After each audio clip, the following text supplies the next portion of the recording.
Good morning, everyone, and welcome to this session of Business Breeders, a live webinar series hosted by Goodman Group at Brock University. My name is Abdul Rahimi, and it's my pleasure to serve as Director of Goodman Group in the Goodman School of Business. Goodman Group is a community-focused learning and development services provider that works to support professionals, businesses, and entrepreneurs actively pursuing growth through accredited professional development certificate programs, executive education, consulting services, and startup support. We have over 130 registrants for this session. So it is my pleasure to welcome all of you from so many corners of this country who are joining us today to take a break and take part in this webinar. This webinar series aims to provide 45 minutes of breeders filled with insightful discussions on timely topics that are relevant to businesses and everyday lives. Led by Brock University's award-winning faculty and leading industry experts, encouraging thoughtful debates and keeping us all feeling connected together. This webinar series is hosted on Wednesdays from 11 to 11:45. In a moment, I will hand the screen over to today's panelists and who will lead today's discussion on the topic of working from home. But also, we would love to hear from you. So if you have any questions, comments, please type those in the chat feature, which is open now. And also feel free to say hello to Cassie Price, who is moderating today's chat feature.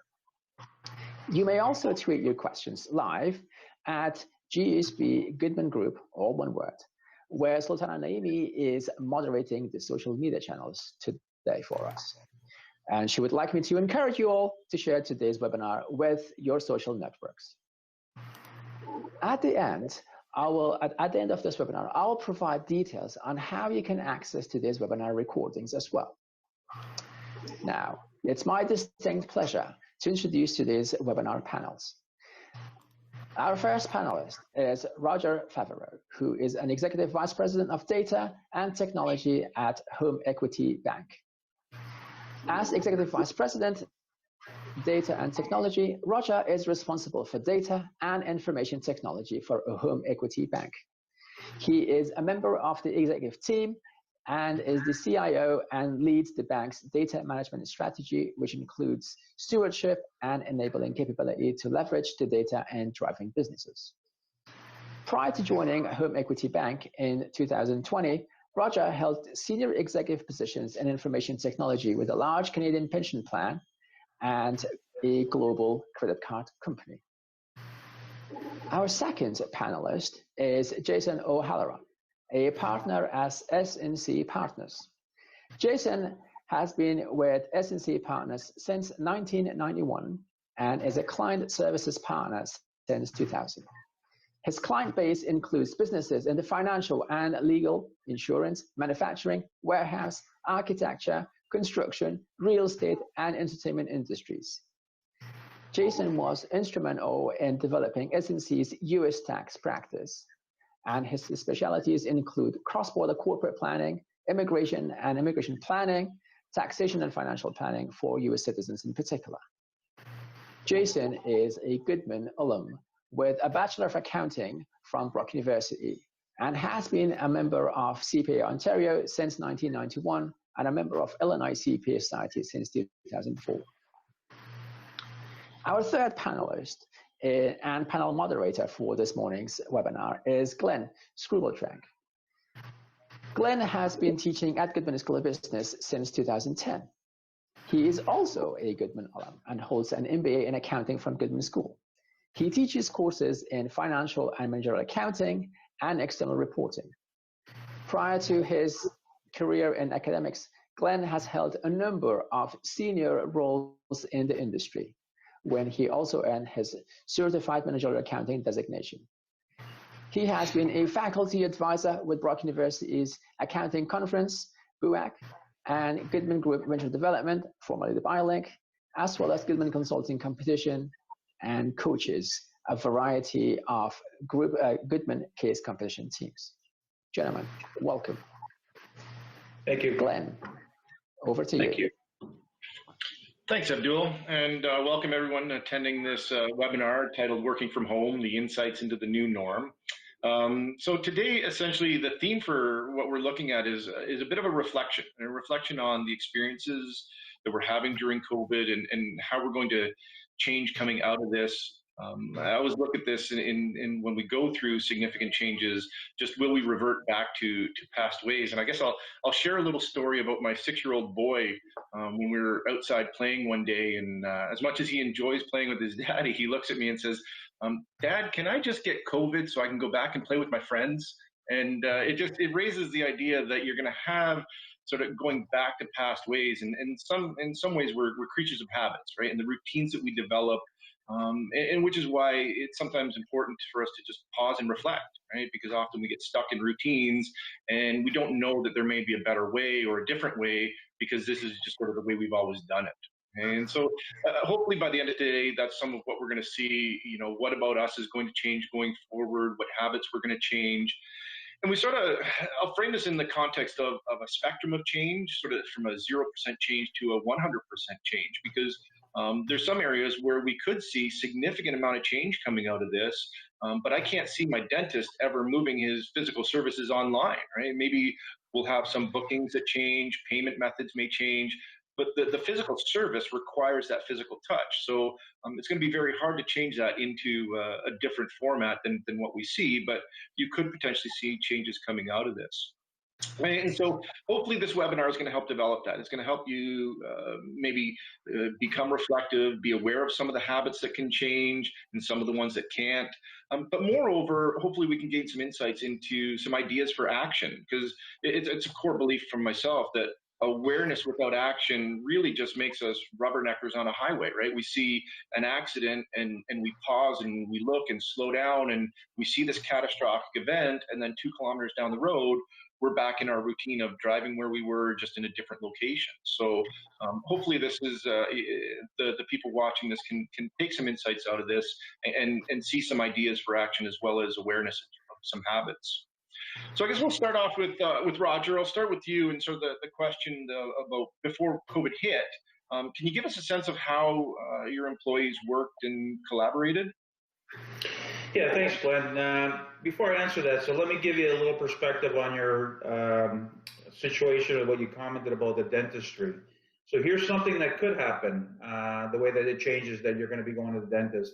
You could be actually taking a picture of the problem that you have inside of your mouth with your phone, because everybody has one, sending to the dentist, and they'll actually do an initial evaluation or assessment via online. And then if their trouble really needs to happen, or if they can't, they'll diagnose it. If they can't handle it there, then they'll bring in. So that is something that's actually in pipeline today. So that is a change that's happening in the way that technology is really making a difference in the organization. So the companies that I worked in the past 15, 20 years, we've been moving to the online world. They're more digital capable than ever. When I got to HomeEquity Bank, we were very hands-on, document-oriented, paper-type organization, and including our meetings. So when I got there in January, everybody was expected to be in the office 5 days a week. We did a lot of face-to-face meetings, getting people organized, getting meeting rooms set up, having the time to allocate to those meetings actually took up, now that I think about it during this period, took up a lot of time to get the setup, to get people together. People were always running late from one meeting to the next. So one of the big pushes that I had before the pandemic was that, and I started, one of the first things that I did when I came on board was develop what I call a 2025 technology roadmap for the organization. And one of the pillars that I identified was actually increasing workplace collaboration, workplace modernization, workplace collaboration. We happen to be Microsoft Shop, so the push would be to actually get people onto Teams. And I'm sure the next question you'll ask me is what's happened since then. The funny thing is we were slow in migrating that collaboration out, but once the pandemic hit, everybody was open to actually learning how to use Teams and how to actually move forward with it. Yeah, it basically just forces it through, right? Well, the interesting thing is what I noticed during this period is people are more open and receptive, maybe too open and receptive. And one of the fallouts of the COVID is people are working a lot of hours, working more hours than normal. but people are more available and open to talk, connect through the online mediums, and actually have availability to listen, and then to actually put things in action. If I was to push the collaboration strategy while we were still in the office, I probably would have started it in July, August, and I would expect it to be completed by January 1st. We went off-site, we went off location, remote March 12th. I had everybody up and running in a week and a half. That's a quick turnaround. So Jason, maybe I'll jump to you for a second and just sort of ask the idea, because I mean, you deal a lot with some of the co-op students. So can you give us a sense of your management of co-op students before we hit in the COVID period? Well, to start with how we organize, and I guess I was also thinking based on Roger's comments about some of the things that have changed and how we interact. So I'll share a little bit about that at the same time, I think. But normally what we would do is when we hire co-op students, we normally hire them for specific roles. They might work in insurance, they might work in tax. Sometimes we have opportunities where they can work at both. We normally in the interview process would also try to get a handle on what somebody's interested in. I'm going to hear some background noise on the screen here.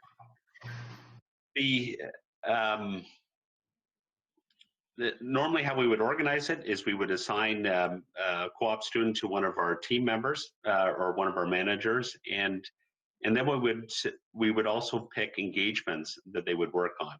And when they first come, so we already have an organizational chart that would work, that we're set up. We have engagements that they're planning to work on. We will supplement it based on what they have. And then we will start with an onboarding program for a week. And that week would be, we'd have different team members that would present. We have some videos and other things and walk through our processes. But we'd also walk through how we put together, like this is for a very green person that hasn't worked anywhere before, but we would put them through how they would work on files, the types of procedures we would use, and a bit of a refresher. And then we would also work into our software programs and show them how to work on that. We also would bring other facilitators in, talk about, like with one we often use is self-management, and they would come in and they would speak with their students about effort and managing the time and all of this other stuff. So like it's fairly intensive, the upfront, the 5 days when they start. And I'm thinking about what we haven't really onboarded a lot since the COVID period, because essentially we had started with January. I don't think we brought a lot of new people on for May, given the current environment that we're in, but September will be maybe different as well. Some of it is already, could easily be online because we have presentations, PowerPoint and other things that can carry on. But the other part of it is also there's, like in that first week, they'd also meet their manager in person, and then there would be some social interactions, questions. Like I think how we would manage our co-op past when we could work freely in the office, there was a lot of personal interaction that we would have that we've been having difficulty adjusting to. I would say that I personally like the ability to kind of I speak with almost everybody in the office when sometimes they work at clients. But they're often in the office depending on the nature of what they do. And I like to know, and I like to see how people are doing, and I ask questions and try to help them with what their issues are to the extent that they bring them up. An issue always is when you don't have that sort of freedom to walk around and inquire with our team, it's hard to read body language. We have scheduled teams and things like that, but that's also one of the things that has been a challenge since we've started working from home more. Once we had the COVID, we have protocols in place. We changed our entire office of how we manage things. We were set up prior to this where we could work remotely in different locations, but there was still a big component in the office. As soon as COVID hit, virtually most of the people in our entire office, we had about 70 people approximately, worked immediately from home, with the exception of like our controller and a few people that could come in sort of very precise scheduled times so we would not spread the virus inadvertently. Yeah, and so so a lot of your onboarding, you were doing the face-to-face, and you're saying some of it can go to the online process. Do you see that becoming a big change in terms of where you're going? Well, I think we can do some of the online. I think there's going to be a mix. And I also, the other stuff that we do to manage co-ops and develop, like there was an education bent to the questions that you had asked me before to think about. And we have scheduled every 3 weeks, we have a technical session that people would attend in our office. That could easily be done online because that could be a webinar. We've been very busy with taxes and other sort of immediate needs. So I'm not sure that we've fully implemented that, how it's going to look going forward, but that's an easy thing we can do. We also have once a month, we have sort of, I call them business acumen education sessions. And I was leading that process. Those were normally in person. I would do them on some occasions. I would get some of our team members to put them together. I had other team members present. I thought presentations was a useful skill for people to continue to develop. So I like that they presented topics that that they had obviously learned well at the same time. But some of those could be taken online as well. Like there are some presentations that we get. And there can be a mix of that going forward. And Roger, I'm going to come back to that with you a little bit in a second, but I want to go further with Jason on this because one of the things you talk about is sort of, the students, and I was laughing because I teach in the Bachelor of Accounting program, and you take co-op students from Brock, and the one student said they always, they were not panicked, but they knew that every once in a while you'd corner them in the hallway and ask them some questions. And so can you just talk a little bit about some of maybe your impromptu education aspects that happen in that face-to-face environment that could be lost in the digital world? Well, so like I wouldn't argue, I wouldn't corner them in the hallway, but what I do in my process, I like to talk to people. I like our business is a relationship business. So like it's a relationship with our clients, but it's also a relationship with our team. And so I would we're a fairly open business. So I would, if I have an opportunity to go, like I would normally be a little more active. I might be working on a file, and I like to work with most of the people that we have there because it gives me a feel for what they're good at, and maybe I can help them develop further. But what I would do is I might come and I'd ask them a question, and then if they give me an answer that I didn't think was really, like they were just giving me a canned answer or something that they thought I wanted to hear, but I thought they knew the answer, I would ask more questions. And the reason for doing that was I was trying to teach thought process on it. And so they called it quiz time. But for the most part, I don't think that, well, given you're smiling, I don't think it was meant that I was asking stuff. I was trying to take time to teach them and educate them on certain thought processes. Yeah, and so I'll come back to you now, Roger, just sort of because, when you had to manage the transition to working remotely, what were the employee impacts? What were the concerns coming from the employee side, if there were any?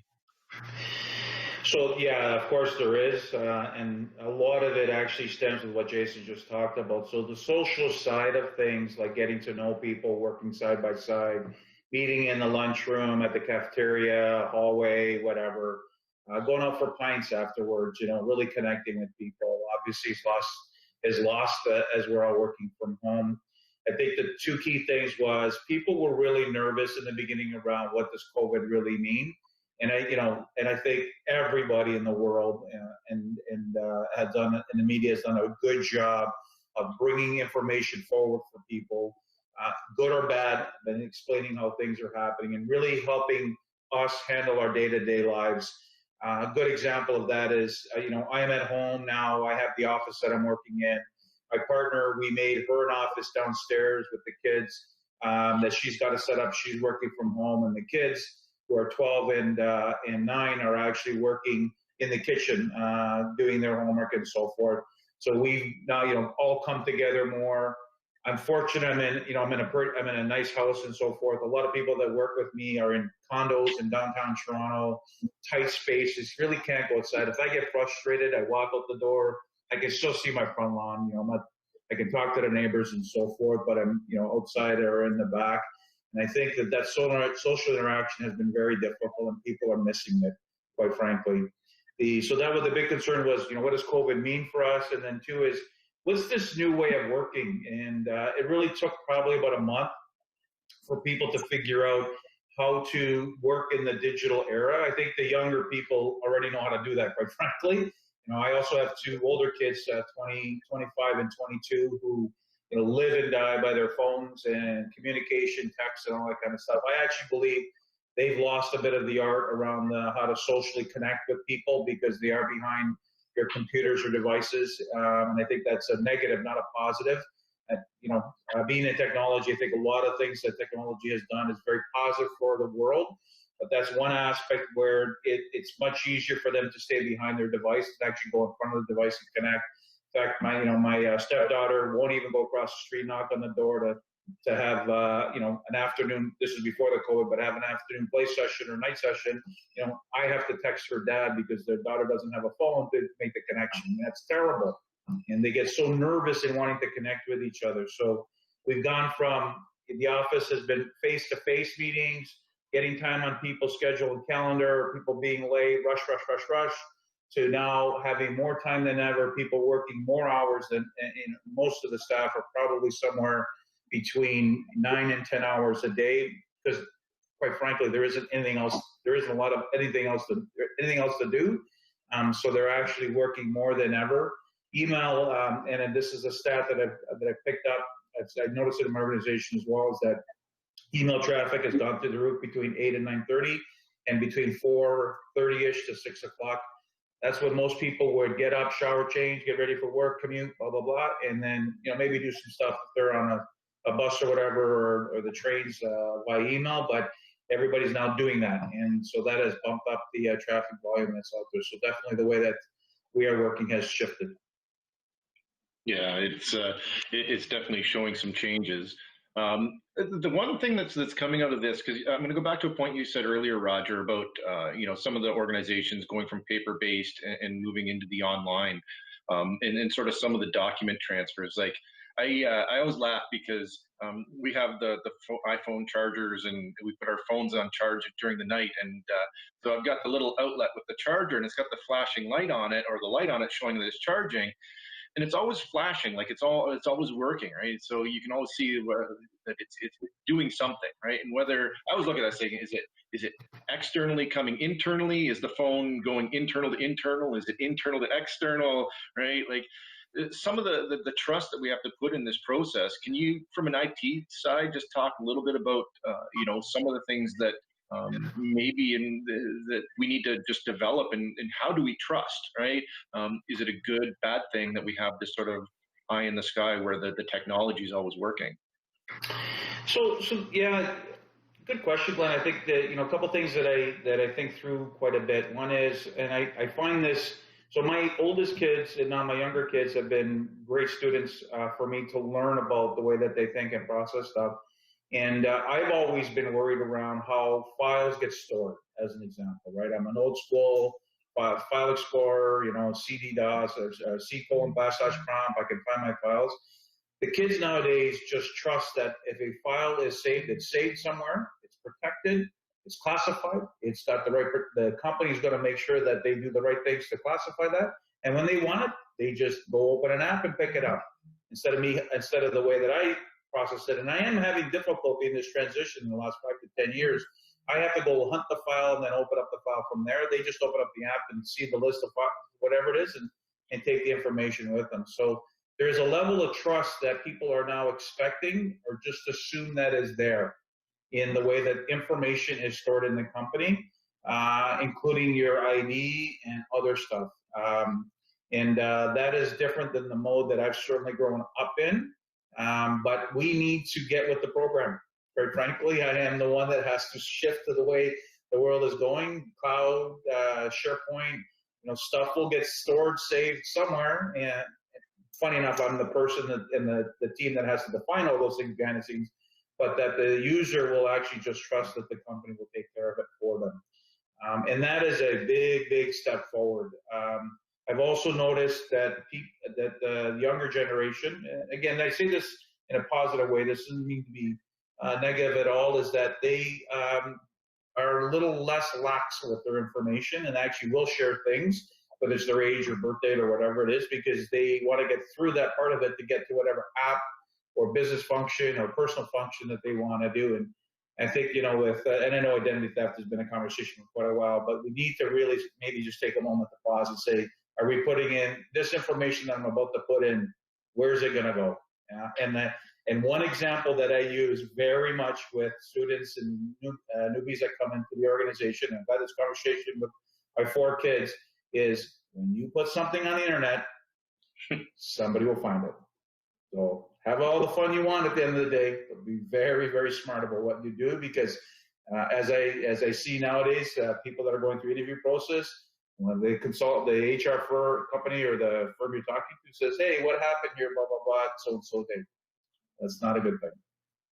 Yeah, and it's kind of like we always have that where, you know, we'll go to get on something, we have to read through the terms of reference, and we just like scroll right to the bottom and accept without really reading through, you know, what's going to be happening in that. So it's always interesting on that. But Jason, maybe I'll flip back to you, and maybe if you can speak a little bit to, like, I'm assuming from the accounting side of it, though, there might be some more structural barriers to documentation because of some of what you deal with. Well, the how we do, like, security is a big issue for us, and sometimes I find in order to make sure we have the security, like we have double authentication, we have sometimes some of our clients get frustrated by the amount of security we put on, but we do it for their own benefit. Because there's always, you have to weigh ease of being able to access information and the security of it. And security is a big component of most of the information we work with. So it hasn't been a bit of a challenge. But we've actually even restricted, like there was a period that there was a certain region in the world that we were getting a lot of attacks from. So we restricted our servers so that you couldn't access them from those regions. And that did help with some of the attacks. But we have to be very vigilant on how we protect our information. Yeah, because it's obviously an important aspect of, you know, if we move to an online and a digital world, that there is going to be the potential of some of this confidential and quite sensitive information being taken away, and there's going to be a lot of, and hopefully this is one of the areas as a society we reflect on in terms of, you know, like Roger, you were saying, there's a lot of paper-based items, and I look at the legal system, for example, and, you know, looking at real estate transactions, and it's very paper-based still, right? There's a lot of pieces that, you know, if you're going in through the courts, that you still have to work through. You know, there has to be paper documentation. Some of it's moving online, but you know, you can still like notarize and actually have a physical piece of paper signed, right? So it's just one of the interesting changes that might come out of this. But just for brevity's sake and time, I want to jump into something else. And there was a question that came up that's a pretty good segue to this. And it's really just about, you know, performance. And so Roger, maybe we'll start with you on this one. The question that came in was, do you expect the same performance when staff work at home, right? And do things like children come into play, you know, in sort of some of the circumstances around the home? But can you talk about that for just a little bit in terms of the expectations of performance? Yeah, so they have changed, and people are feeling more. It's a top of mind for people more than ever, mostly because the new norm for me is if, you know, your pet comes into a meeting while I'm on a Teams call, or your daughter or son comes in, or somebody knocks at your front door, it's part of the meeting, quite frankly. It's a good thing, not a bad thing. It's actually reality. It's genuinism that's happening inside of that. But people are taking it personal, and they feel accountable, that they want to make sure that the fact that they are working remotely, that they have the tools to be able to do their job. They have a business that's actually still continuing during this time, because a lot of us have friends that are not in that situation right now, and, you know, we'll see some financial struggles coming out of it. that they want to overperform. And that's why you're seeing people work more hours than ever. We need to find that balance. And certainly, if you think about prior to COVID, it was face-to-face meetings. During COVID, it's online Teams chat. What happens after COVID, right? And that combination of face-to-face and online has to be meshed together. We have to make that happen. I don't expect, in fact, we've pulsed our employees, and we don't expect to go back to the way it was pre-COVID. Not everybody, people are enjoying the flexibility of working from home. They are finding that their life is better balanced in that situation. Now, you know, they want to do more than just stay in their boat and so forth and be able to go do other things.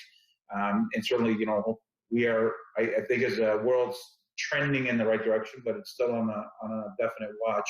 But they want that flexibility, and I actually want to give it to them. When I came in at the organization, the CEO and president said to me, "Hey, Roger, how are you going to handle, like, you know, working from your location?" So I have a place in Niagara, and I also have a condo downtown. How are you going to handle it 5 days a week? I said, "Steve, why do I need to be in the office 5 days a week? I don't need to be in the office. I'm 24/7 accessible. Why do I need to be physically in the office?" And so this was before, like, this was just in the start of the COVID stuff, and he's now seeing that there is a significant opportunity for employee satisfaction, engagement, you know, making individuals, giving something back to individuals that they can actually control around the ability to work from home. So we will see a combination of that. There are other people that can't handle working from home, and they want to go into the office. Social interaction is one of them. They want to connect with people. So it's going to be a fun time when we start to figure, and we are talking about back to the office and what it means, timing and social distancing, all that kind of fun stuff as well, and preparing for something probably around September to January timeframe. So I guess in the initial learning curve phase, when COVID actually hit mid-March and everyone was forced to go home, obviously there's a little bit of a learning curve, but did you find that there was a change in productivity once people went home? Went up. We're actually increasing. We're exceeding timelines on work efforts. It's actually, and we're able to work through things much better, quicker, escalate them, mostly because people are more available or more easily available than they were in the office. So we can make decisions a lot faster. How about you, Jason? How are you seeing things in terms of productivity? The productivity, it really depends on what the person is working on. Like, there's elements that you can work on, like prior to the COVID pandemic and the changes that we did, there was, I wouldn't work from home. I would work from home probably 1 day a week. We have a Toronto office. I'd work there 1 day a week. And the other days I would come in actually primarily to work with other people and to help them with their issues. Yeah, the time in the office I always felt was not my own. I would go to the office because I was there to facilitate other people's questions and issues. When I wanted to work on a project where I needed to write a letter, like an estate plan, or where I needed to, I don't review a lot of files these days, but that was something I used to work from home before, where you need sort of concentrated time where you're working on a project where you need to have uninterrupted time. So that's what your focus is. The difficulty that we notice as far as productivity would be, like, a lot of the senior people that we've had that have been around could easily adapt from working from home because they were working from home often as it was. And we would encourage it to the extent it kind of work in your flow. Like, you get to choose your own time with us and where you work. We don't control people's schedules. But what it is difficult is if you're a new student or a new hire, you may not always have the element of collaborating and where you might need some additional help on whatever the project you're working on. It's not as easy in a remote environment where you don't have the sort of the history with your fellow colleagues, because you might not want to just call, like, you might be, like, some people are shy. Not everybody talks to everybody right away. Some people, they just come to ask. So it can take a little bit of, it can take away productivity if they don't feel the flexibility to just inquire with other colleagues. I'm a little distracted. I was thinking about your comment with the kids, Roger. I have an autistic son he's working in the other. I was thinking about my own environment. I thought he might just run in behind the screen here and you get to see my son while he's in a therapy session. But you know, Jason, that's some of the expectation that people are putting on this now, right? That this is going to happen, and we're actually okay with that, right? Like it is becoming somewhat of the new norm that we can see that. And I actually think that when you get that personalization, it actually breaks down some of the barriers that we had historically, where you know, it makes it more personal. And that's in, like you talk about, in terms of business relationships, but even just personal relationships on these calls, you know, things like that can actually break the ice and create more of a relationship in those ways. So, well, dude, if I could just on that train of thought, like I thought he was going to run in and you would have seen like that. These are the types of things, but I can see how our team, we have team members that want to work in the office, and we have team members that don't want to come back. And so it will be a balance, as Roger says, going forward, as to how to accommodate. And I would think we'd try to accommodate most of our team if we can make it work. Yeah. So we're coming up to the end, and I did want to get one more question in here. And Roger, I'll go to you first about the continuity plans, right? You talked about, when we had discussions earlier about the business continuity plans, did you actually have something covering off sort of catastrophic failures before COVID? Not this pandemic event, I'll tell you that for sure. This is, and I know we've heard this before, this is new, something new, but we did not have this scenario in our cases. We have about 4 or 5 types of situation that we go through. This is a bit different. The good news is the framework was there. We leveraged the framework. We were able to act quickly. One of the things that we did is we secured an alternate location in case we needed that bums on seat, which we do, because we have a volume around, no matter how much digital we go, we're still going to get mail sent to our office and checks processed by lawyers. That's, you know, even though technology is out there to handle it, they still want the paper-based stuff. So we have a very small staff, 3 or 4 individuals, 1 IT person, front off, reception and so forth, handling it. But I think that, you know, at the end of the day, that we followed what we had, and we will definitely update our BCP program when we get back and as we get through the life cycle of work.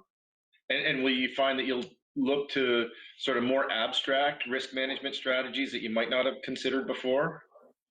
I don't know about abstract. I mean, I'm more of a realist at the end of the day, so we'll just learn from our lessons and just keep applying the tweaks that we need in the process. That's probably what we'll do. It's hard to think about what if, and you'll spend so much time and money, and it's like, you know what, we just need to put things in place. And the way that people behave during this process has been stellar. Employees, staff, senior management, stellar. And so that is kudos to everybody. Mm-hmm.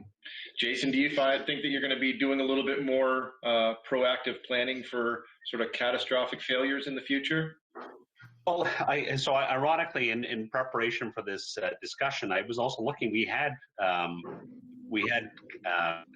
disaster recovery plans and how we would operate, but I don't think it was really. It wasn't designed around a pandemic. It was really like the office burns down, and we had always had data at different sites, and so data was very important for us. So we had to make sure that we had access to it no matter what. So we had some of those backups in place, but the part that changed was it seemed like we instantly developed we had a firm, I call it the COVID committee, and each day what would happen is there'd be different changes to our business model. And some early stages of March, I would say that it changed almost before we'd implement one of the changes, because we're also trying to make sure that we had teams. And even right now, whether we were always considered an essential service, we have this complicated schedule where people are coming back to the office if they want to. Like we have up to Team E, and it's so that we can make sure that we, like, even the people that are there on certain days that they're allowed to be there, they don't inadvertently, if they get the virus, it doesn't take out the whole team, like the whole firm. So some weeks nobody's allowed to come in. The other ones, they're allowed to come in on certain days.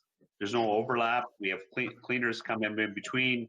Hygiene's a big issue. We got all of the equipment. Everybody has their own the masks that they have. They have stuff for hand sanitizer, all of that. In the interest of time, we'll stop talking. Yeah. Oh. All right, so we're getting to the end here. So I guess Abdul, I'll pass it back to you. Before I do, I'd like to say thank you to Abdul Rahimi and Cassie Price for setting everything up behind the scenes. Goodman School of Business for giving us this free and safe space to create a dialogue. Attendees for taking the time to come and watch, and hopefully we're providing something of value. And Roger and Jason, especially to you, thank you so much for coming to us this day. So Abdul, maybe I can pass it back to you, and you can just do the wrap up and some of the key takeaways. Thank you, Glenn. And I want to echo what you said there. Thank you so much, gentlemen, Roger and Jason, for taking time out of to come into us and to our viewers and to share your thoughts and insights in this scenario. And thank you, Glenn, for massively moderating today's discussion in here.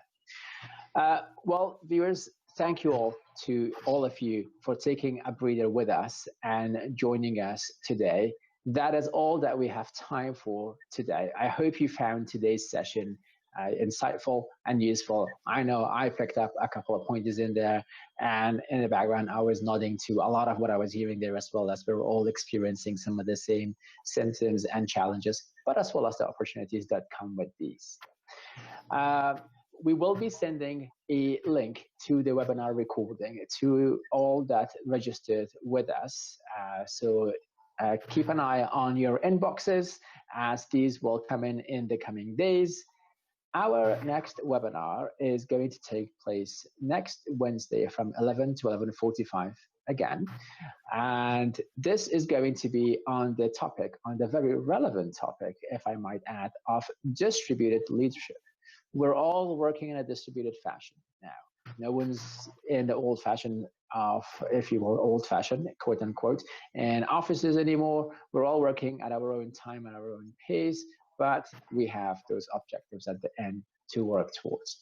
So what does distributed work mean, and what does it mean for leaders who are now looking to motivate and have their workforce work in this new fashion? And we have our own in-house expert who is going to be leading the charge on this, and that is Dr. Camille Rutherford of Brock University, whose thesis is specialized in this area. I hope you can join us next time. Until then, stay safe.